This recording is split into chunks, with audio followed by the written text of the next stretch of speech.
E aí, tudo bem? Bom, nessa nossa análise de hoje, a gente vai explorar um conceito que funciona quase como uma metáfora: a ideia das cordas invisíveis.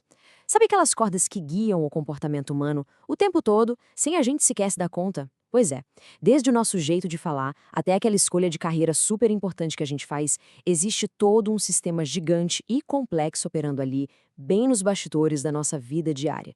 E aí fica aquela grande dúvida: como é que exatamente indivíduos acabam se tornando partes perfeitamente funcionais da sociedade? Afinal de contas, ninguém nasce com um manual de instruções, não é mesmo? Como é que a gente aprende essas regras ocultas da vida logo desde o momento em que respiramos pela primeira vez?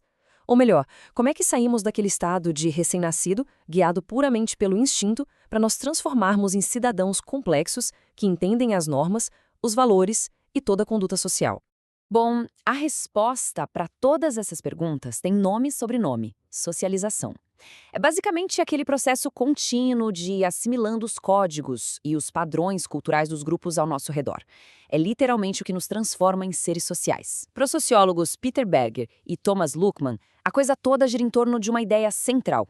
Eles dizem que a socialização é crucial porque permite a interiorização de instituições e padrões externos. Trocando em miúdos, tudo que está do lado de fora da gente, a cultura, as regras, as expectativas, entra na nossa cabeça e passa a viver ali dentro, moldando nossas identidades, nossos sonhos e até os nossos pensamentos mais íntimos.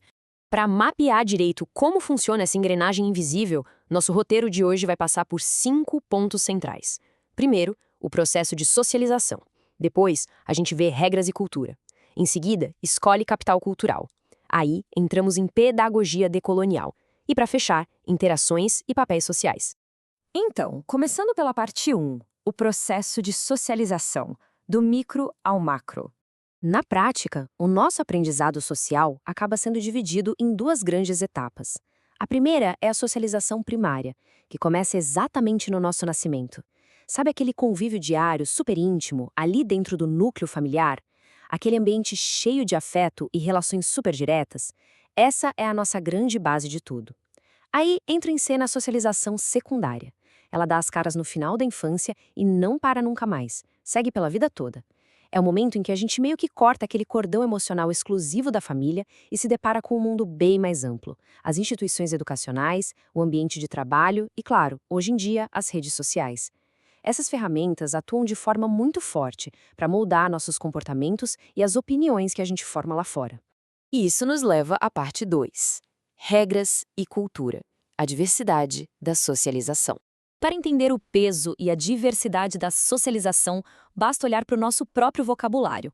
Imagina uma situação clássica, como nas tirinhas do personagem Armandinho, onde crianças tentam pedir exatamente o mesmo alimento, mas cada uma usa um nome completamente diferente.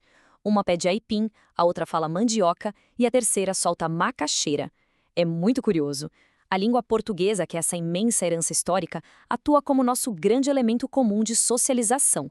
Mas essas pequenas variações regionais refletem perfeitamente realidades e vivências muito específicas de cada grupo social espalhado pelo país. No fim das contas, o idioma é esse elemento gigantesco que nós compartilhamos, mas olha que interessante. São as palavras mais específicas, os sotaques, aquelas expressões do dia a dia, que vão acabar nos incluindo ou até nos excluindo de determinados grupos. O simples ato de chegar numa feira e pedir uma porção de aipim em vez de mandioca é uma amostra minúscula, mas muito poderosa da nossa socialização cultural operando ali na prática. E o mais louco de tudo é que a gente absorve essas nuances sem fazer o menor esforço, apenas convivendo na nossa comunidade. E claro, isso vai muito além de apenas palavras. Os costumes são passados de geração em geração numa verdadeira corrente.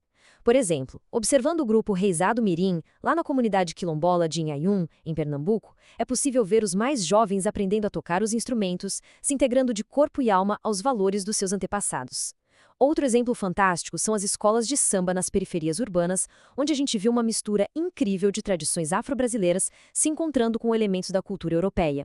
Uma socialização feita numa sociedade tão diversa quanto a nossa exige que a gente não só aprenda a conviver com essas diferenças, mas também combata aquela ideia absurda de hierarquizar saberes, como se um costume fosse menos importante do que o outro.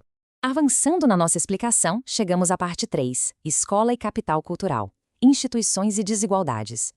A gente costuma pensar na escola como aquele espaço que tem a missão de transmitir informações e valores a todos, de forma igualitária, certo?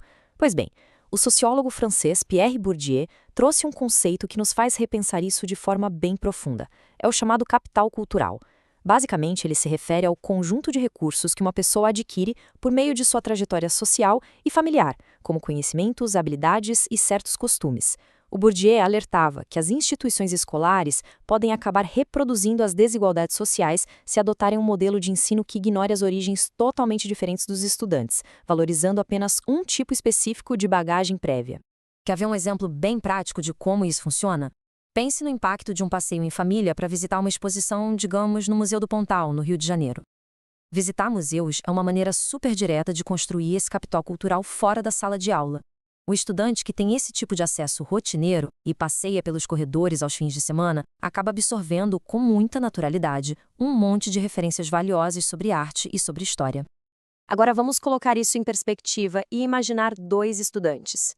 De um lado, a gente tem um aluno da periferia urbana que frequenta esses museus e já chega à escola cheio de noções prévias sobre artes e exposições. Do outro lado, um aluno do interior, de uma região voltada para a agricultura, que traz um conhecimento prático, vasto e riquíssimo sobre o cultivo e o trabalho na terra. Ambos possuem saberes muito complexos, mas aí é que está o problema estrutural. Quando a escola vai debater um tema qualquer, muitas vezes ela usa estritamente a linguagem acadêmica ou a lógica de museus. Isso acaba, sem querer, dando vantagem ao estudante urbano. Se a escola não toma o cuidado de considerar e integrar essas diferentes bagagens de socialização, ela acaba apenas mantendo as desigualdades, ao invés de nivelar as oportunidades. O que nos conduz à parte 4, Pedagogia Decolonial, desafiando os padrões eurocêntricos. Tradicionalmente, o conhecimento escolar sempre foi muito guiado por padrões dominantes vindos lá da Europa, deixando meio de lado as nossas tradições indígenas, africanas e populares. Mas as coisas começaram a mudar de verdade graças a grandes mobilizações. Em 1981, por exemplo, ocorria uma reunião da Sociedade Brasileira para o Progresso da Ciência, e integrantes do Movimento Negro Unificado notaram um silêncio gigantesco. A questão racial simplesmente não estava sendo debatida ali. Eles organizaram uma manifestação histórica, exigindo a revisão e a inclusão da história e da cultura negra no ensino. Esse passo foi fundamental para fazer as academias repensarem o que consideravam como conhecimento essencial. E todo esse esforço virou lei, literalmente. Em 2003, nós tivemos a aprovação da Lei 10.639, que finalmente tornou obrigatória a inclusão da história e cultura afro-brasileira nas escolas. Pouco depois, em 2008, veio a Lei 11.160/45, que ampliou essa obrigatoriedade para incluir também a história e a cultura indígenas. E é exatamente isso que a gente chama de pedagogia decolonial.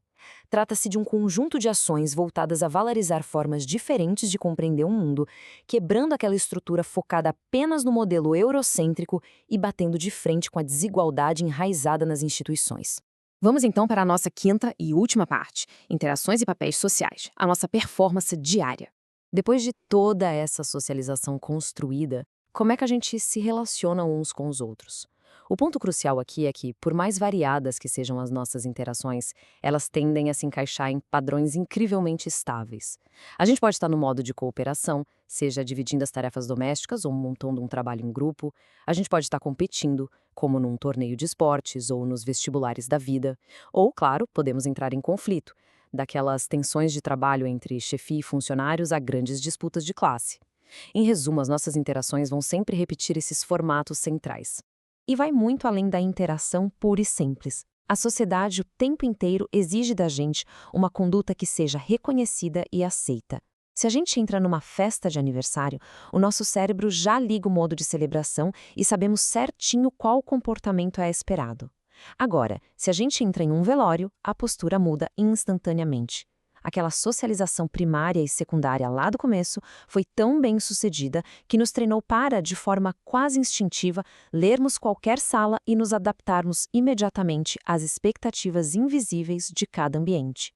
Em meio a esse turbilhão de interações, nós assumimos posições. E aqui vale a pena separar duas coisas: o status e o papel social. O status é o lugar que alguém ocupa na hierarquia, lidando com o poder e prestígio. Pense na figura da direção de uma escola contraposta a um aluno. Já o papel social é o que se espera que essa pessoa faça baseado no status dela. Ou seja, um único aluno desempenha vários papéis ao longo do dia. Ele é o colega de turma no recreio, o representante de classe ou o usuário silencioso da biblioteca. E um detalhe incrível: tanto o status quanto os papéis mudam com a história. Profissões da indústria que no passado eram vistas pela sociedade como exclusivas para homens, hoje têm diversas mulheres desempenhando exatamente esses mesmos papéis sociais, mostrando que a sociedade está em constante transformação. E tudo isso nos traz para a grande reflexão final da nossa análise. Nós vimos aqui que os nossos gostos mais pessoais, o vocabulário que escolhemos, as vantagens que alguns têm nas instituições e até o nosso jeito exato de agir numa festa, tudo isso é imensamente moldado pela sociedade na qual fomos inseridos desde o berço. Então a pergunta que fica martelando é: será que somos nós mesmos que estamos puxando as cordas das nossas próprias vidas? Ou será que são as cordas invisíveis da socialização que estão nos puxando o tempo todo? Compreender a sociologia é justamente dar esse primeiro passo para conseguir enxergar as cordas e, quem sabe, aprender a coreografar a nossa própria dança com elas. Muito obrigado por acompanhar essa explicação até o fim e que a gente continue questionando o mundo à nossa volta. Até a próxima!